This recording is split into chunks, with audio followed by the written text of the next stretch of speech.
Hello friends, మనం kitchen లో ఉపయోగించే కొన్ని వస్తువులను ఈ రోజు మీకు చూపిస్తున్నాను. అవి చూసేద్దాం రండి. మనం సాధారణంగా పిల్లలు తినడం కోసం ఆరెంజ్ పండ్లను తీసుకుంటాం. ఆరెంజ్ పండ్లను తినడం కన్నా పిల్లలు ఎక్కువగా జ్యూస్ తాగడానికి ఇష్టపడతారు. అందుకోసం ప్రత్యేకంగా తయారు చేయబడిన ఈ పరికరాన్ని యూజ్ చేసి పండును పై భాగంలో పెట్టి తిప్పుతున్న కొద్ది పైన ఉన్న రంధ్రాల ద్వారా కింద ఉన్న గొట్టం నుంచి జ్యూస్ అనేది కింద బౌల్ లోకి నింపబడుతుంది. నిండిన జ్యూస్ ని గ్లాస్ లో తీసుకొని పిల్లలకి తాపియవచ్చు. సాధారణంగా మనం డీప్ ఫ్రై చేసిన ఆయిల్ ని బాటిళ్లలో తీసుకుంటాం. అలాంటప్పుడు ఆ వేడికి బాటిల్ అనేది కాలిపోతాయి మరియు వంట చేసేటప్పుడు బాటిల్ ని యూజ్ చేసి ఆయిల్ ని పోసుకుంటాము. అలా కాకుండా దానికి బదులుగా మనము డీప్ ఫ్రై చేసిన ఆయిల్ ని వడపోయడానికి స్టాండర్ గా మరియు మనం వంట చేసేటప్పుడు కావాల్సిన ఆయిల్ ని తీసుకోవడం కోసం ఈ పాత్రని మనం యూజ్ చేయవచ్చు. మనం వాటర్ మిలన్ కాఫీ జ్యూస్ తాగడం కోసం 2 రకాల స్పూన్లను యూజ్ చేస్తుంటాం. వాటికి బదులుగా ఈ స్పూన్ ని యూజ్ చేసి వాటర్ మిలన్ కాఫీలలో ఈ స్పూన్ ని ఉంచి స్పూన్ కి ఉన్న రంధ్రాల ద్వారా కాఫీ టీలను తాగడానికి మరియు పండ్లను తినడం కోసం 2 రకాలుగా యూజ్ చేయవచ్చు. పిల్లలు ఈ స్పూన్ ని తాగుకుంటూ తినడం కోసం చాలా ఇష్టపడతారు. కిచెన్ కబోర్డ్ సెల్ఫ్లలో కిచెన్ లో ఉపయోగించే సామాన్లను ఎక్కువ మొత్తంలో పెట్టుకోవడానికి వీలు కాదు. అందుకోసం ప్రత్యేకంగా తయారు చేయబడిన ఈ స్టాండ్ ని యూజ్ చేసి ఎక్కువ మొత్తంలో సామాన్లను స్టోర్ చేసి పెట్టుకోవడం కోసం ఈ స్టాండ్ ని యూజ్ చేయవచ్చు. మనకు కావాల్సిన విధంగా సెల్ఫ్లలో ఈ స్టాండ్ ని అడ్జస్ట్ చేసుకోవచ్చు.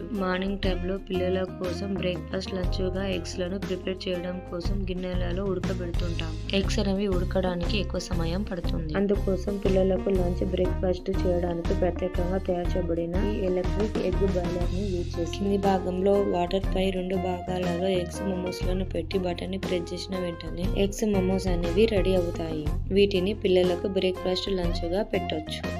సాధారణంగా మనం వంట చేసేటప్పుడు వెజిటబుల్లను కడుగుతుంటాం. అవి అనేవి సింక్ లోకి పడిపోతుంటాయి. అందుకోసం ప్రత్యేకంగా తయారు చేయబడిన ఈ స్టాండర్డ్ తో కూడిన డబల్ లేయర్ బాస్కెట్ ని యూజ్ చేసి పైన ఉన్న బాస్కెట్ లో వెజిటబుల్ లేదా ఫ్రూట్స్ లను వేసి కడిగేటప్పుడు పైన ఉన్న బాస్కెట్ లోని వెజిటబుల్ ఫ్రూట్స్ లను తీసుకోవడం కోసం బాస్కెట్ ని లేపినప్పుడు బాస్కెట్ కున్న రంధ్రాల ద్వారా వాటర్ అనేది కింద బౌల్ లోకి వెళ్తుంది. కడిగిన వెజిటబుల్ ఫ్రూట్స్ లను బౌల్ లో స్టోర్ చేసి పెట్టుకోవచ్చు. మనం కిచెన్ లో ఉపయోగించే పోపు డబ్బాలు, మసాలా దినుసులు, కడాయి, రైస్ కుక్కర్ మొదలైన వాటిని కిచెన్ కౌంటర్ టాప్ లేదా కబోర్డ్లలో పెడుతుంటాం. అలా కాకుండా ప్రత్యేకంగా తయారు చేయబడిన ఈ స్టాండ్ ని యూజ్ చేసి మనం కిచెన్ లో ఉపయోగించే పోపు డబ్బాలు, మసాలా దినుసులు, స్పూన్, గరిటెలు, స్టాండ్ లను ఈ కబోర్డ్ లో పెట్టుకోవడం ద్వారా స్పేస్ అనేది ఆదా అవుతుంది. మనం వంటగదిలో యూజ్ చేసే సామాన్లను ఈ కబోర్డ్ లో పెట్టడం వల్ల కిచెన్ లో ఉన్న ఖాళీ ప్రదేశం అనేది ఆకర్షణీయంగా కనిపిస్తుంది. మనం రుచికరమైన ఆహార పదార్థాలు వండేటప్పుడు కడాయి మూతలు,